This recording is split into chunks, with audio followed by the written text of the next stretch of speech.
And I think I've allowed for you to share your screen, Lloyd. Let me.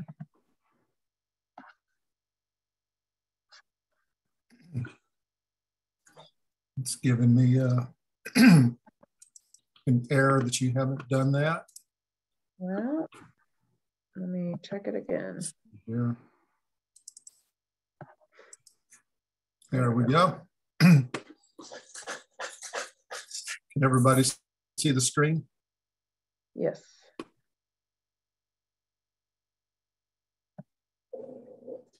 So what is the title for tonight's little session? Can everybody see that? Shaman and Mothers, the basics. And hopefully we can get through this fairly quick because there's quite a few slides here, but hopefully they'll go pretty quick in the first part, because the first part is kind of just a review of what we've talked a little bit about the last 2 months.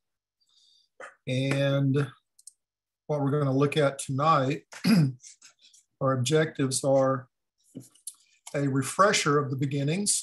We're going to talk a little bit about the shaman, the Clan Mothers, and how culturally innovative everything relevant to our clans and our tribal structure actually is and was.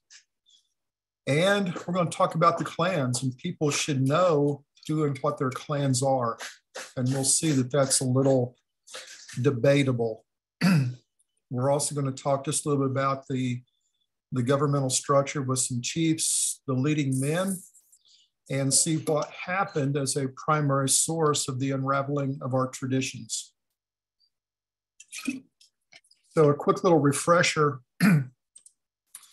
We talked last month about the 3 Iroquois traditions, the Glen Meyer, the Pickering, and the Wasco, how they generally became the 3 predominant confederacies that existed at the time of the Europeans' contact: the Ottawandarong, the Wendat, and Haudenosaunee.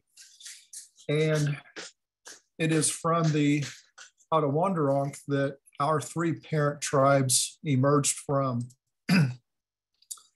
Also, as a little refresher here of the areas in which the tribes were located pretty much at the time of contact. And the 3 tribes of the, I've got a grand dog scratching over there. Hopefully he doesn't become a nuisance. But the 3 important tribes from the Ottawandarong Confederacy that's important to us are the, and we're going to look at them from a little different perspective. I'm going to have Linda put him outside right quick. We're going to look at the 3 different parent tribes a little different.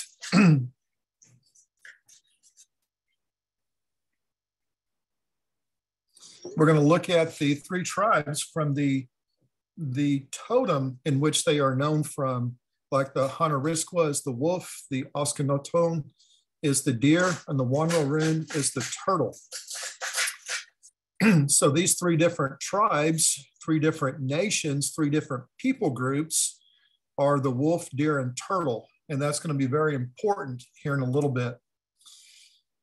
A map refreshing how we travel across the Great Lakes, starting basically Ontario, ended up way out here in the middle of Wisconsin, then came back to Michilimackinac, and from there we occupied Michigan, what would become Michigan and Ohio. The Huron Wyandotte people, I refer to that a lot because we are both Huron and we are both Wyandotte. And our 3 parent people groups are the turtle, deer, and wolf. There were also remnants that were included into the nation from other Indian tribes, as well as the Europeans and the Americans. The Huron tribe was first noted as being Huron in 1660 after Radisson came back to Quebec and spoke of the people that he had found out on the southeastern shore of Lake Superior. And it was then identified, the people were then identified as the survivors of the Huron mission, not the Huron Confederacy. And they, by default, were just simply called the Huron tribe. The Wyandotte tribe wasn't known by that name until 1748. And we have to look at both the Huron and the Wyandotte's history, because if we overlook one of the two, then we are leaving out, if we overlook the Huron's history, just about 100 years of history relevant to our existence, and we can't do that. The three different people groups became one tribe, known throughout history by two different names. And the two different people groups had two spheres of influence, one that was based out of Detroit and the other out of Sandusky. So, the beginning of tonight's session, the question is, who came first, the shaman or the clan mother? Would anybody like to venture and try and see which one is first?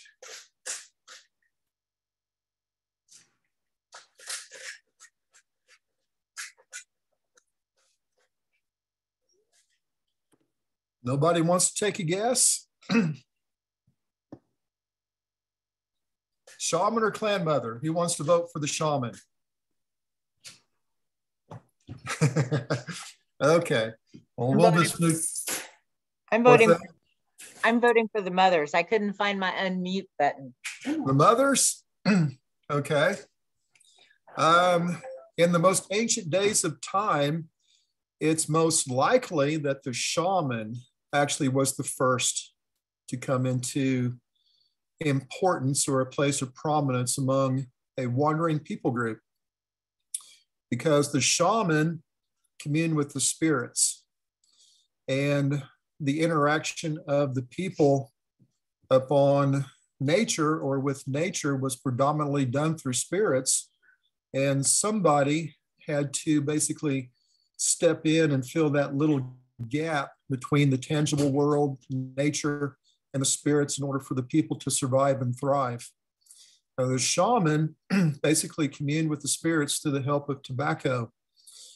And Nicotina rustica was a very potent method of being able to occupy that space between nature and the spirit world, which at some point, maybe we can talk more about that, but not tonight. The shaman was a protector of society from bad spirits, because with everything that is good, there is an equal and opposite bad. And I've got a few little notes that are kind of tucked to the bottom of some of the screens that give just a little bit more info. And if we're not careful, they could be some bunny trails that we would run down. But some of the fundamental beliefs in shamanism is, for every good, there is an equal and opposite bad. And likewise, for every bad, there is an equal and opposite good. And this basic understanding of the structure of shamanism is very easily illustrated in our oral traditions of the good and bad twin. And if you haven't read that much about the good and bad twins, they were total opposites. Just as a friend is from an enemy and night is from day. And we see that replicated throughout a lot of our traditions. And it is a core fundamental element of shamanism. The shaman was a healer of the spirit, mind, and body. And the shaman had an underling of many priests and healers. The shaman, and this is one thing that's very important for us, and we'll see how it comes into play a little bit later, but the shaman was an enabler of all of our ceremonies and feasts. Our ceremonies and feasts had a spiritual attribute about them. They weren't necessarily a religion, but the ceremonies and feasts were of a spiritual nature, and the shaman basically oversaw everything that was related to the spirit. And in true fashion, the shaman had an opposite, the sorcerer, and it was the sorcerer that actually dabbled in the witchcraft that threw the Europeans into an absolute state of fanatic disbelief when they saw it. In the most ancient days, there was a head of a household that existed before the clan mothers. Because if you can imagine, in the ancient days, there was a group of people that hadn't quite fully organized themselves, and they basically wandered from one place to another, finding their sustenance for existence, and they hadn't quite settled down, and they were probably just small groups of people. But somebody had to take lead. And within the Iroquois people, it was the women that took that lead. And the head of the household would have likely been the eldest female, going back to the ancient days of time. And that progressed as these families, these extended families, begin to grow with births within the groups of people, and also as mates were brought into these groups. So these groups of people began to grow until they were large enough to actually be clans. And these clans would have been hereditary. The clan mother was a hereditary position, and it was usually the eldest woman of that people group. The clan mother, as these people groups began to grow into clans, was the head of a basic form of socio-government. A lot of people don't realize that the clans were the basic fundamental governing body of the tribe when these groups actually united and became a tribe. And we'll see that that happens eventually. But the clan mother is the head of the socio-government. And through the clan mother, she enabled the clan rights and duties. Every citizen was basically supposed to fulfill their rights, and they gained their rights by the fulfillment of their duties. What they gave, they take in equal proportion. The clan mother had a council of women, and there were usually 4 women to her council. And we'll see that that 4 repeats itself with other councils and other entities within the clans and the tribe. The clan mother and her council of women were the caretakers of traditions. It was through them that the traditions existed, and it was through them that the traditions were remembered. And this is a very important thing for the Huron Wyandotte people. And this is something that is not really looked at, and it's not studied, because we'll just leave it at that. The clan mother had no authority beyond her own clan, meaning that a clan mother could not tell the citizen of any other clan what they could or could not do. And that even meant that when the mates of their women, of the daughters and granddaughters that lived in the longhouses and the lodge, when the mates of these women came in and lived among the women, the clan mother couldn't even tell these men what to do because they belonged to a different clan. There were ways to actually have the men and the women do things through perversion, or through making them do things. What's the word I'm looking for here? Making them do things out of duty, out of honor to the clan mother, but she couldn't force them to do anything. The clan mother was accountable to her clan's spirit animal and no one else. The shaman stayed in his, and there could have been female shamans as well, but they stayed in their area of authority. The shaman never ventured over into the government aspects of the tribe. And likewise, the clan mother stayed in her area of authority. The clan mother did not venture over into the religious, if we can use that term, into the religious areas that the shaman actually functioned in. The Klan Mothers and the Shaman are the first ancient traditions of the people that formed these clans that united to become the Wyandotte people. In time, the people became more numerous. And because of the number of people increasing, it caused the need for some of these traditions to adapt. The first major adaptation that I think occurred was the installment of clan chiefs. And then in time, tribal chiefs came into play. But what we don't realize is that initially, there probably was not any clan chiefs. If you look at the way in which the Iroquois nations, the different Iroquois people were structured, the women held a lot of the authority. They held a lot of the ownership of tangible property inside the villages. While the women were in the villages, tending the crops and taking care of the families, the men, most of them would not have been in the villages. They would have been out and about in the Great Lakes area. They were conquering. They were defending their conquered territory. They were expanding their realm, and they were doing all kinds of manly things. They weren't that much in the villages.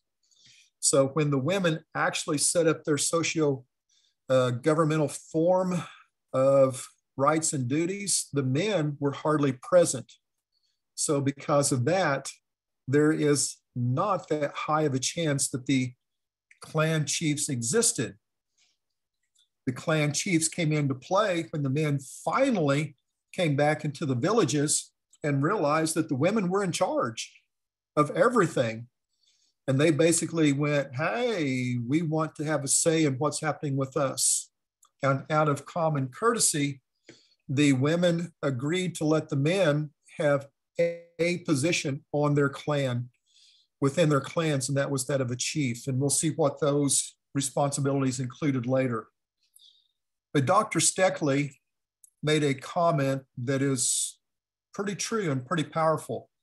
He said that the clan structure of the Wyandotte was culturally innovative, meaning it's unique and it's different from any of the other Iroquois tribes. And the reason for that is the Wyandotte people are organized into 3 distinct phratries. Can anybody tell me what a phratry is? It's basically that line that's right below that. It's the second line there. A phratry establishes relationships. A phratry establishes who is a brother and sister and who is a cousin among the people. We have 3 distinct phratries. Anyone that belongs to the turtle phratry are brothers and sisters, and likewise the deer and wolf phratries, they are brothers and sisters within those phratries.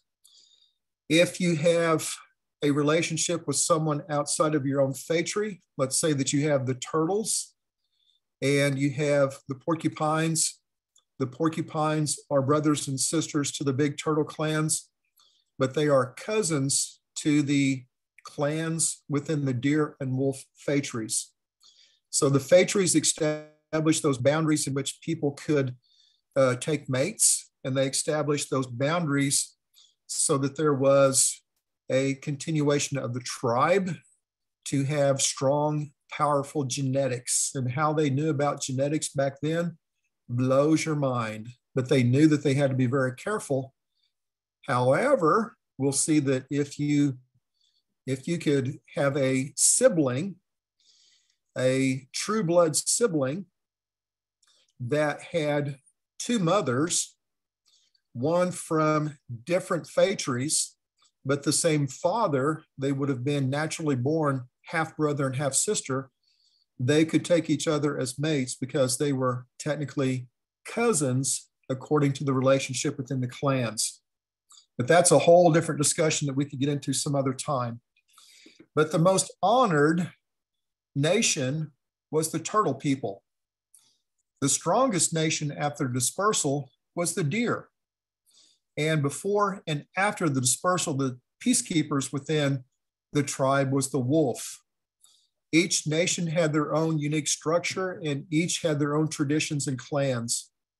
And when these three people groups came together, what they formed was literally culturally innovative, because they were able to merge three different traditions into one.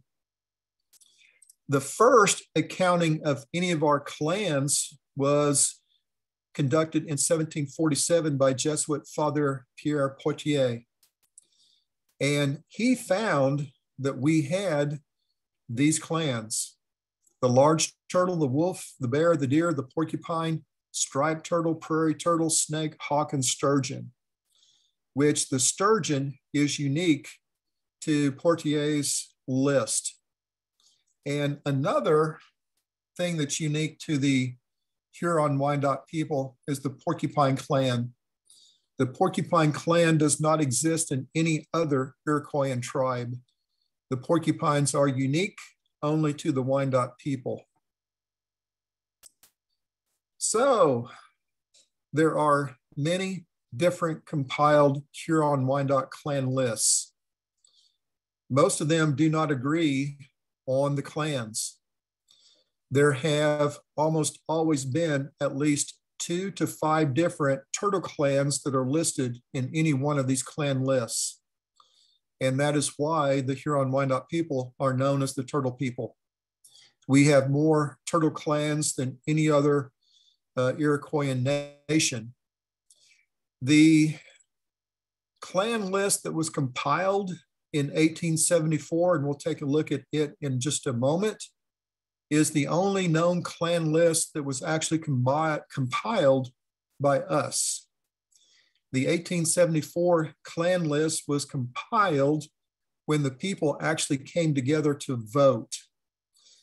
One of the attempts after being reestablished in Indian territory that became Oklahoma after the 69 treaty was to try and go back to the old traditions. In order to try and preserve the old traditions, there was an attempt made to revitalize the clans. And to do that, every voting citizen of the tribe had to register according to their clan citizenship. The problem is, only the men of the tribe were allowed to vote. So all of the women were excluded. And this clan list is a partial list of only the male voting citizens of the clan. So it could be that there were at that time some other clans that weren't accounted for, but the chances of that are pretty slim when you look at some of the other clan lists that were also compiled at that same time. The most known and widely accepted list of our clans was compiled by William E. Connolly. And we'll take a look at his list, and we'll also see that some of those clans are known to be extinct. But the clans were forced into hibernation somewhere around 1881. And that is less than 10 years after the compiled list from 1874 with an intent to keep the clans alive. So why did the clans go into hibernation? These are the 2 most common reasons, but I'll show you probably the more pertinent reason why the clans went into hibernation a little bit later. But it has been assumed that the clans went into hibernation because of a small tribal population and small clan populations because of the split of 1855.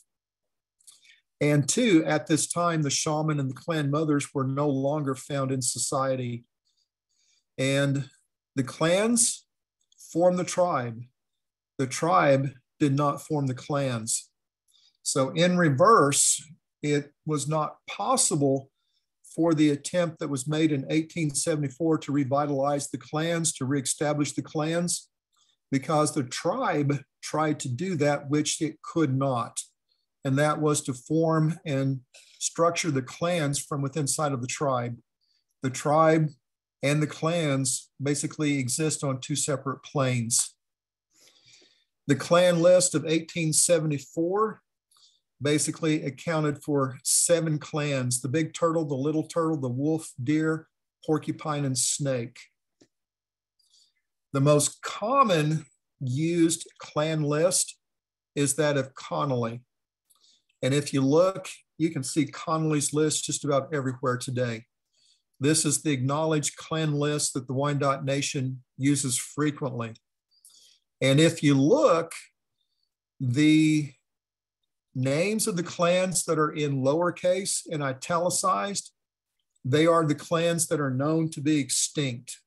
If you take those out, they are the same clans, the big turtle, little turtle, wolf, bear, deer, porcupine, and snake that were accounted for in the clan list from 1874. So these are our surviving clans that exist today, because if you go and you ask citizens of the tribe, and you ask also citizens of Kansas and Enderdawn, what tribe do they belong to? One of these clans will be mentioned. It is not, well, I have never come across anybody that's mentioned the mud turtle, the beaver, the striped turtle, prairie turtle, or hawk clans. They are never mentioned, although from time to time, people have said that they are of the turtle clan, not knowing that we had a big and a little turtle clan, but that's kind of just incidental. But these are our surviving clans that are currently today in hibernation. This list here shows just kind of an accounting of several of the clan lists, and it shows how much of a variety there is among the lists when they were compiled. There are many other lists that were compiled, but if you look, the consistency with the big turtle, also frequently referred to as the large turtle, the big turtle, the wolf, the bear, the deer, the porcupine, and snake are pretty consistent on every single clan list that's ever compiled. And most of the others are just kind of hit and miss. But if you look, you can see some similarities between like the prairie turtle and the land turtle. That's just a common terrapin. But the prairie turtle and the land turtle, even though they have a different name, can be assumed to be the same type of a tribe. Same thing is true to the hawk and the eagle. The hawk and the eagle are pretty much the same, just identified a little bit differently. And if you look like at the hawk and the eagle, it's assumed that the osprey is the hawk of our hawk clan.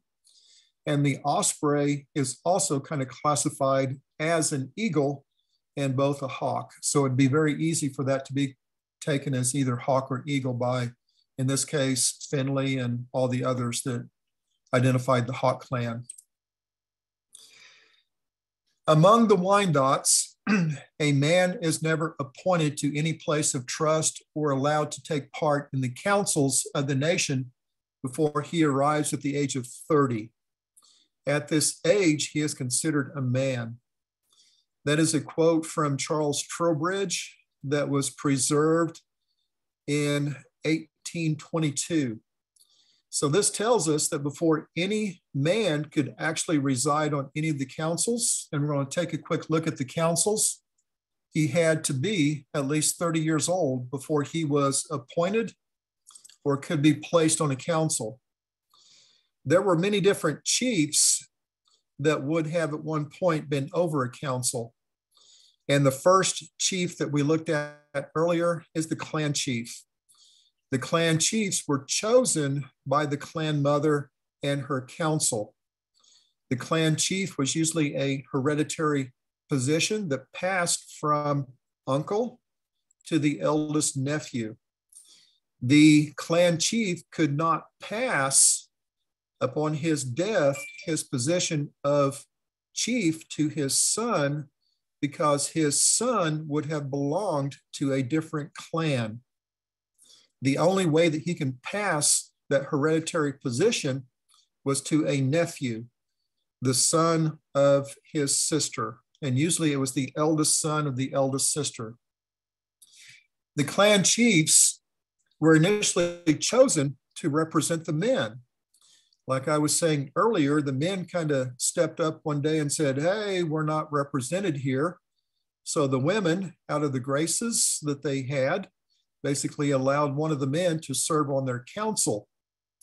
And the clan chief helped the women oversee the clan traditions. The clan chief represented the clan in council. And we'll see here in a little bit that there were several different councils that existed within the tribe. The clan chief was often, but not always, the war chief of his clan. But the clan chief did have a responsibility in making sure that all of his male citizens were prepared and trained for war. The clan chief chose and appointed village chiefs. And we'll see here in a bit that that appointment to a village chief was very, very important. The clan chief was accountable only to his clan mother and her council of women. The village chief. We've always heard many people refer to princesses within many different tribes. It's not uncommon for somebody to say that they have a relative that was a princess of the tribe. We have always heard the term a Cherokee princess. Well, guess what? There was never a princess that was designated within the Wyandotte people. However, if you hear somebody refer to one of their relatives as being a chief, and that relative does not account on any of the listing of the known head chiefs that we have, it still could be that he was indeed a village chief, because we had many, many different village chiefs, because we had many different villages. If you can remember, our name basically translate as being the villagers, which means that we had not just two main villages in Detroit and Sandusky that became known as Upper Sandusky. We had villages scattered throughout the Ohio country. Each one of these villages had a village chief, and each one of the villages was basically a representation of a clan. The reason for that is all of the females, well, most of the females that was in a village would have been from a single clan. All of their mates would have been from different clans, but the females would have been all from a single clan, which made that village relevant to a specific clan. The village chief would have belonged to their clan, but he would have had a mate that belonged to a different clan. The position of the village chief was very important, and it was a respectful position to have. The village chief represented his village during council, and the village chief oversaw the defenses of his village on a local and global area. These villages became basically placed out there in the frontier as protection and defenses against the enemies that wanted to attack the main villages, which would have been Brownstown and Upper Sandusky in Detroit, and of course, Upper Sandusky area. The village chief also oversaw all of the hunting expeditions. He made sure that the villages were well defended and well fed. The village chief was accountable to the clan chief. The next chief that we had was most likely the tribal chief. And like the village chief, I do not believe that the tribal chief existed from the early days of antiquity. As the clans began to grow, as they began to unite and function as a tribe, the needs basically demanded that they have an individual be placed in that position to oversee the needs of all the clans, and that tribal chief was appointed by the clan chiefs. The tribal chief was initially put in place to look out for the common defense and needs of the clans.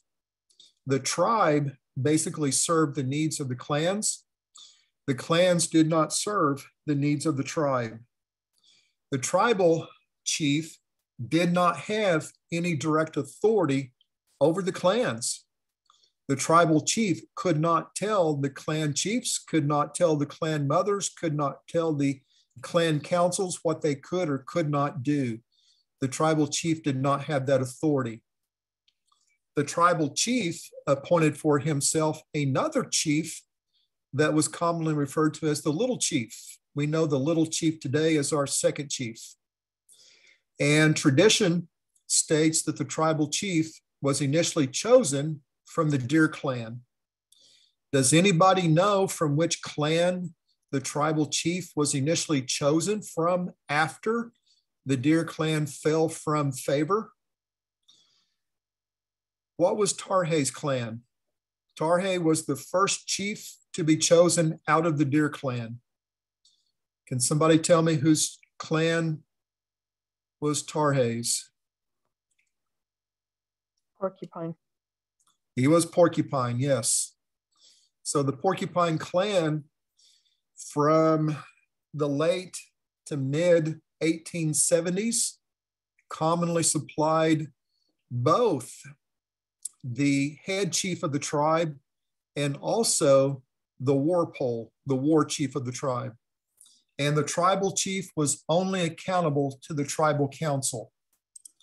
So the war chief, the war pole, was chosen from among the war chiefs of the Porcupine or Snake clans.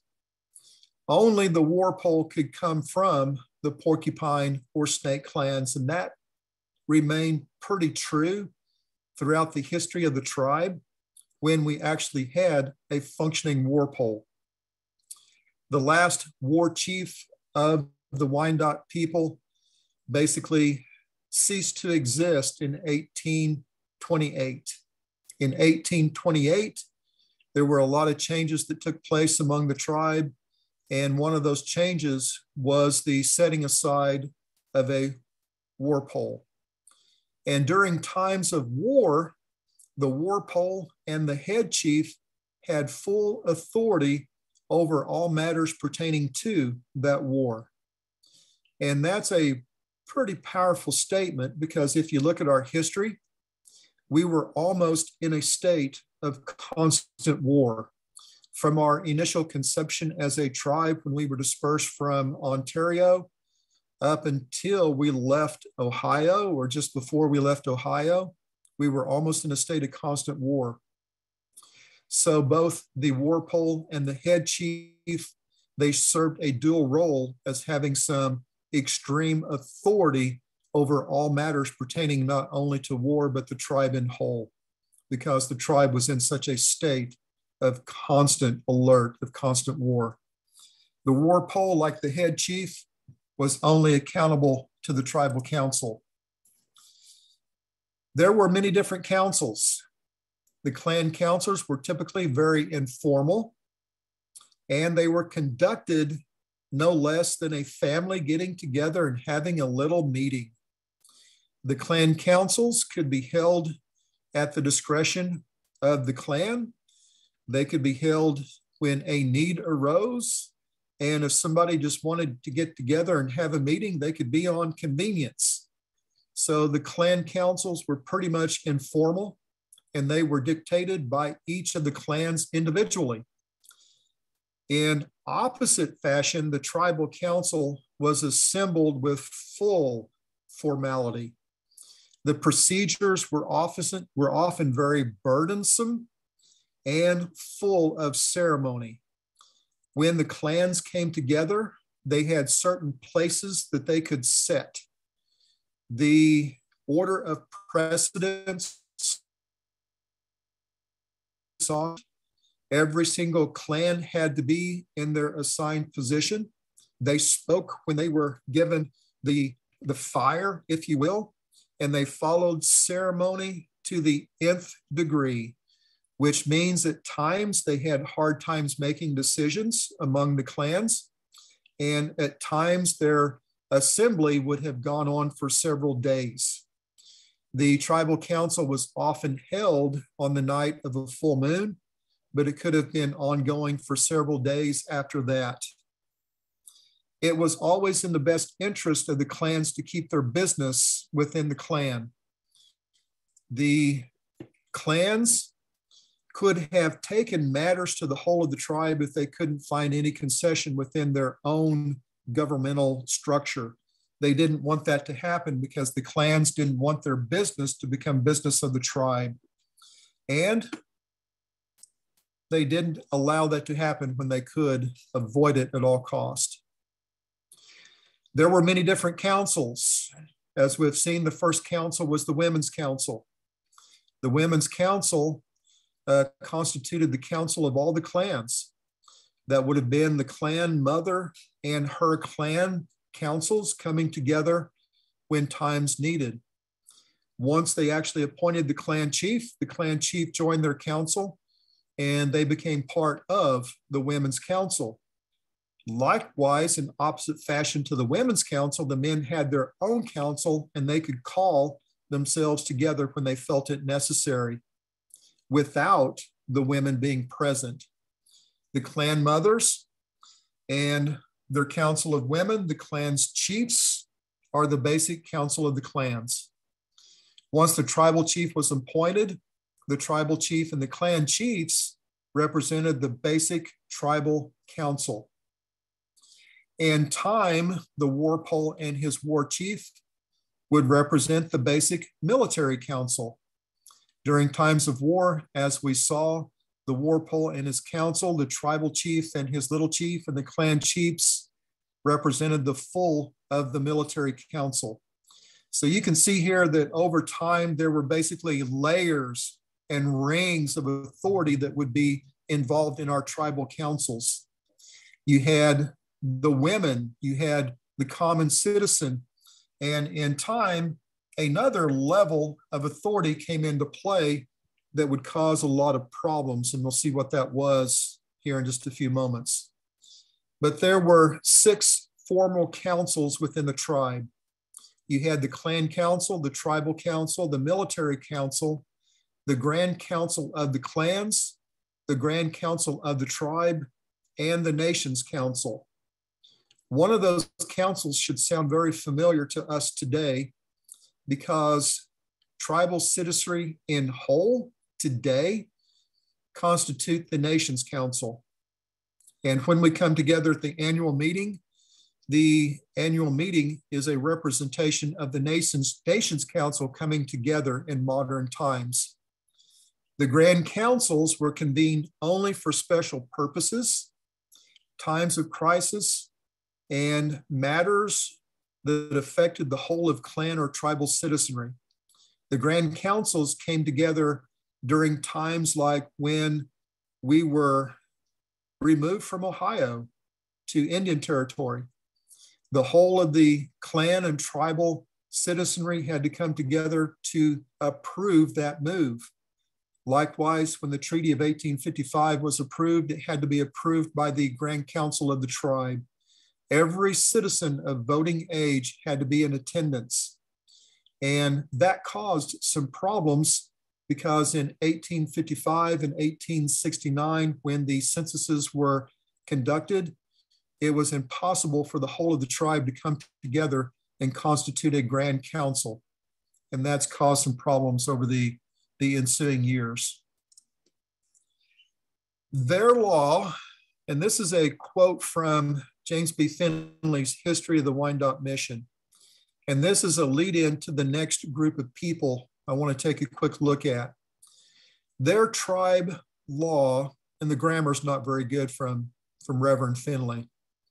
Their tribe law is kept up by the mother's side. All her children belong to her tribe. And the reason assigned for this is if it was kept up by the man's side, there would often be confusion and deception so that the thing could not finally be settled. Basically, what that is saying is the women were in charge of the tribe for good reason, because if the men ever gained control of the tribe, nothing would ever get accomplished. Only confusion and deception would follow. And guess what? It happened. One of the leading downfalls of the glory days of Michigan and Ohio is right here. Leading men of the tribe began to find appointments to the tribal council. That happened when the tribal chiefs began to feel that their council was compromised by the clan chiefs.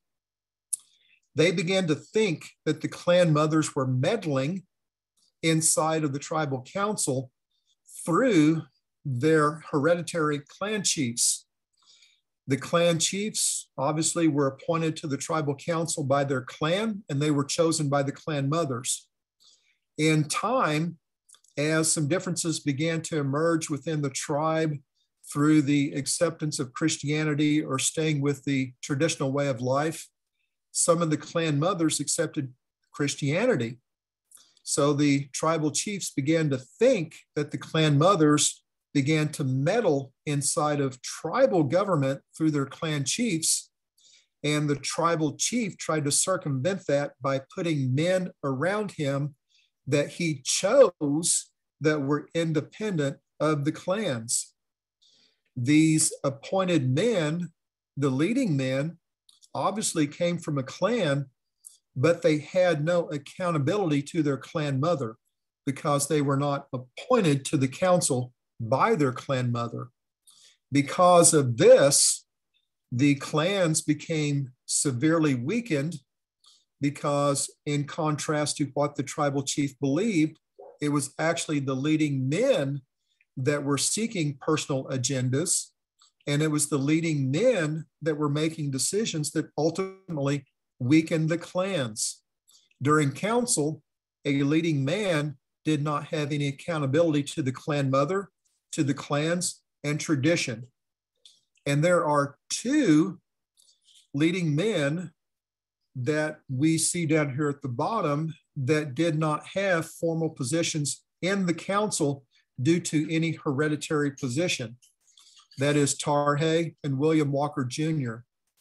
William Walker Jr. is probably the most influential man that has ever existed within the Wyandotte people.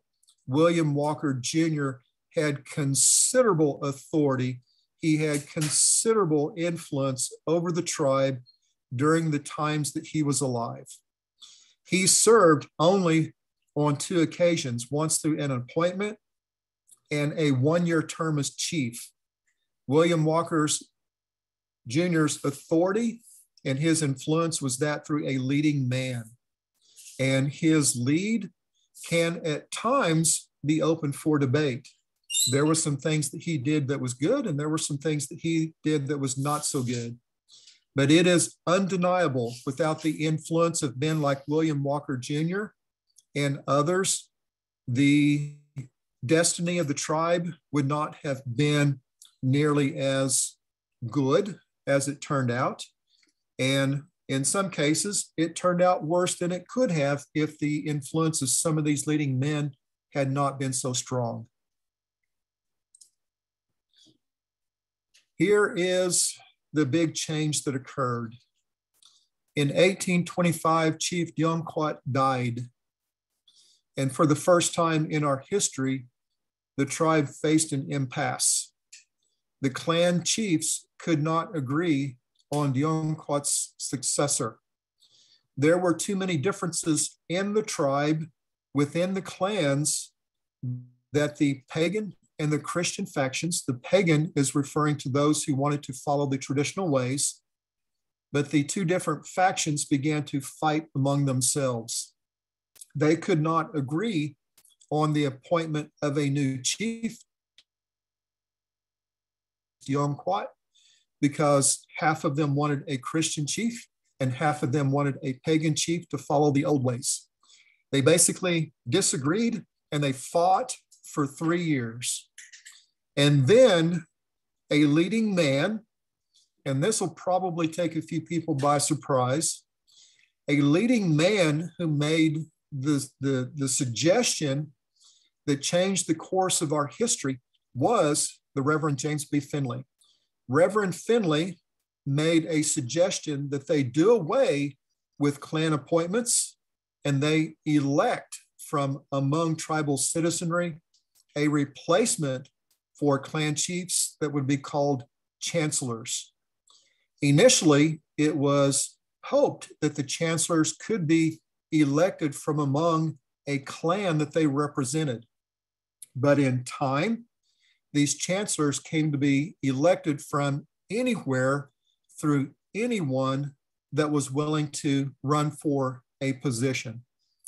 So a leading man, Reverend Finley, who was an adopted citizen of the Wyandotte tribe, basically submitted this, and this changed our history forever. The leading men in 1828 gained control of the Wyandotte tribe. Any male could run for office. And because of this, the need for clan mothers and clan chiefs ceased. The leading men promptly gained control of all social matters that once belonged exclusively to the clans. When tribal government took control of social matters, there was no purpose for the clans at that point other than ceremony. Does all of that make sense to everybody? Any questions so far? Okay. So during all of this time, where's the shaman at? The shaman, he's still there.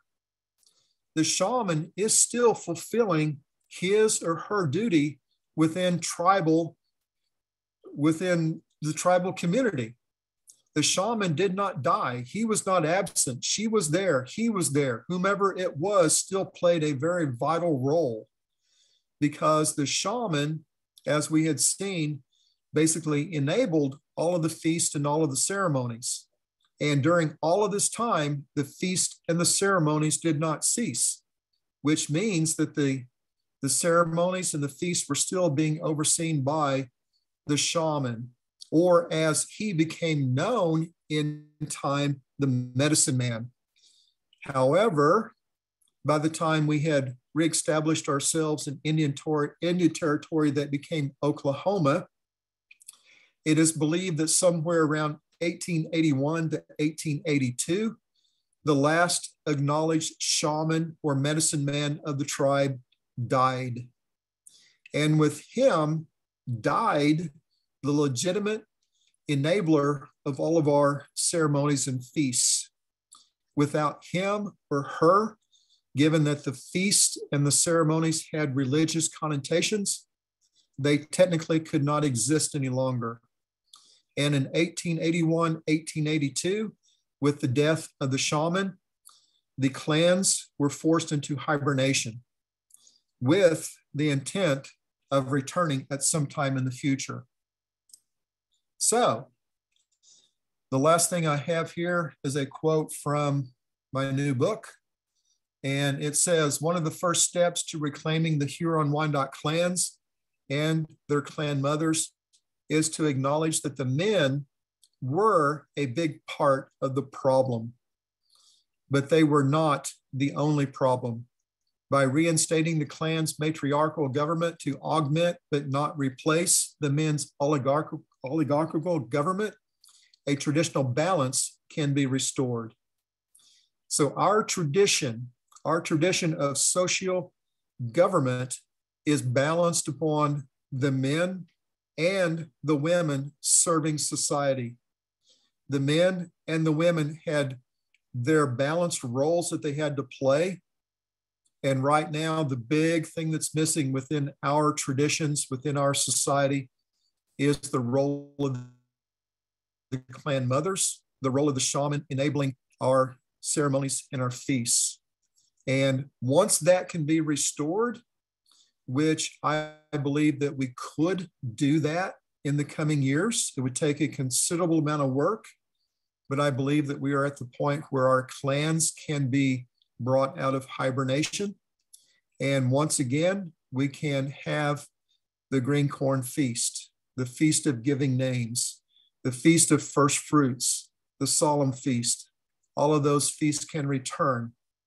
And believe it or not, when we come together during the annual gathering, we are already putting into action what those ceremonies and feasts basically call for. We're already telling our history. We're already dancing at the powwow. Chief is already giving names the day before the powwow begins. We are already putting into action everything that we should be doing and could be doing at the Green Corn Feast. So I look forward for that to happen during our lifetimes. And yeah, hey, that's all. So that was another, how long did that last?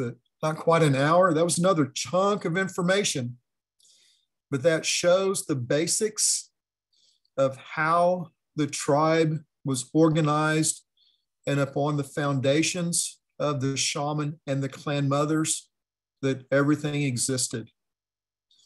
Does anybody have any questions?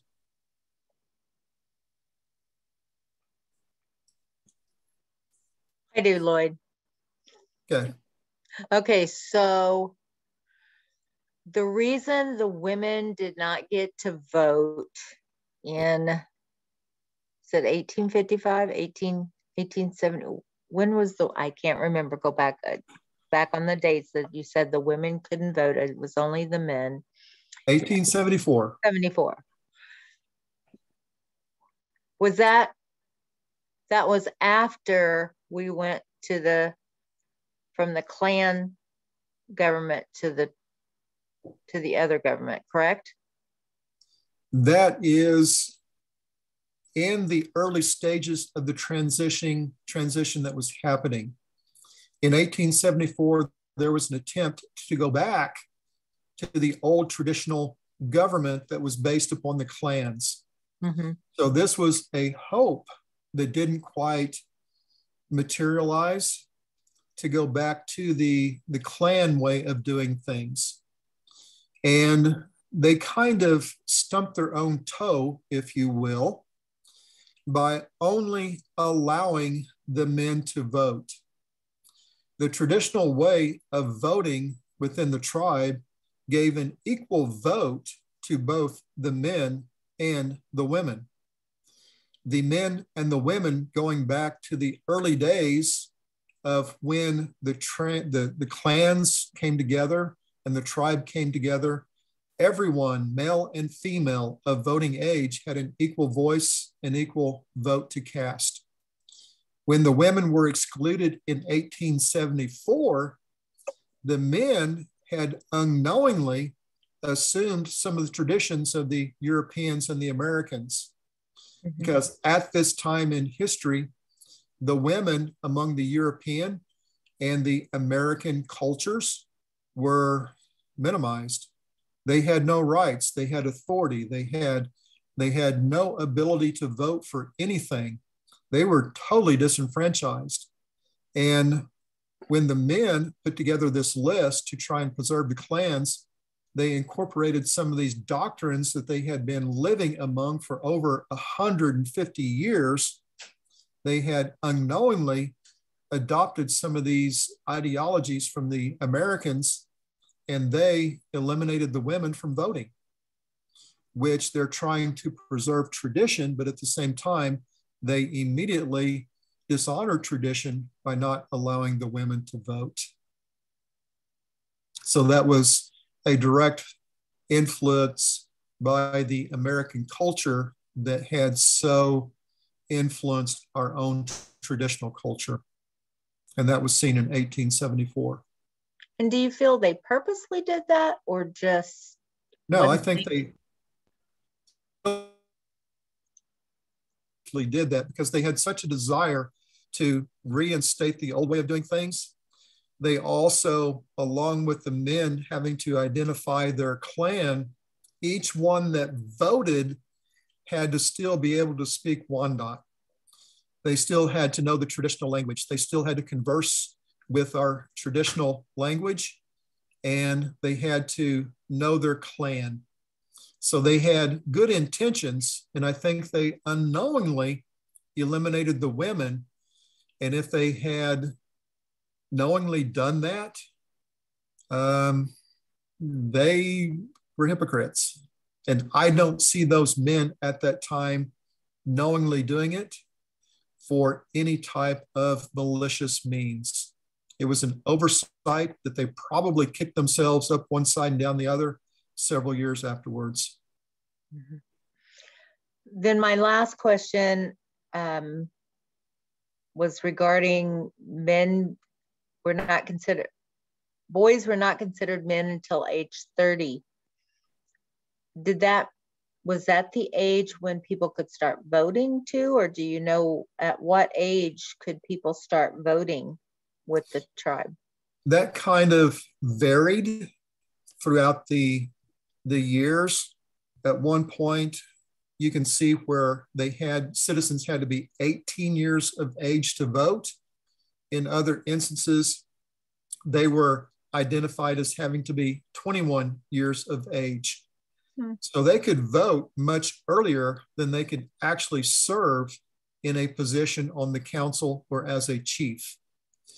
The age of 30, the men and the women both were still considered as property of their parents, if you will. At the age of 30, they were given the right to function as an adult without having any oversight from their moms and their dads. So the coming of age among our grandmas and grandpas was 30 years old, but they could vote much earlier at either 21 or 18 years old. Do you think that made any difference in the ages that they would marry? No. Okay. I talk about it in That Time Is Gone, but up until the point that a man and a woman took a mate, they were not actually considered to be lifelong mates until they were 30 years old. Everything, when it came to transitioning into adulthood, centered around the age of 30.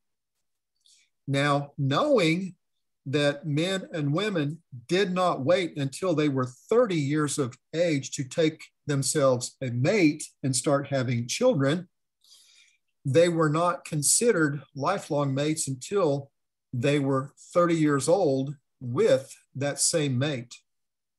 Because if you look at our genealogies, like my great-great-great-grandma, Eliza Armstrong, she had children when she was 18 years old. Her first set of twins was when she was 18.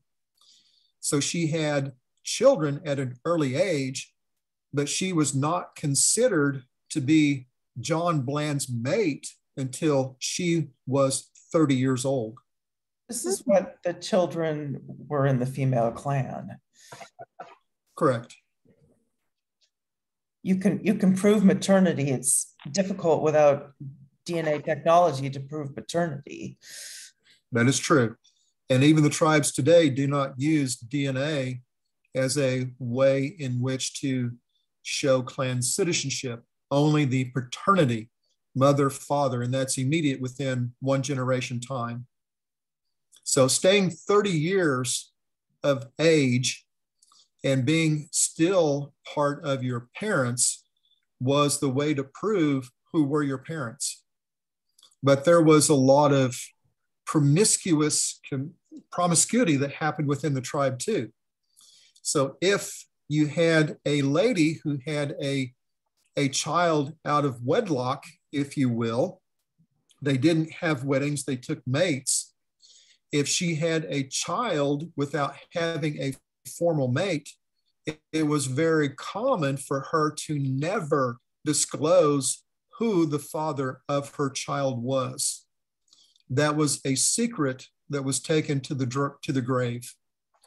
And even though the father of these, if you will, illegitimate children were never identified, that child was never treated any differently than any other child within the clan or the tribe. I think that illegitimate terminology is a Christian thing. That it is. That's why I hesitated to use it, because there was no such thing as an illegitimate child within the Wyandotte people. All children, regardless of the knowledge of their father or not, were always equal. They were cherished and they were highly respected and regarded.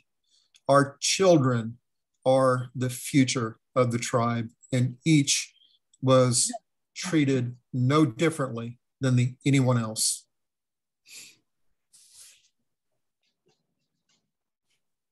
Any other questions?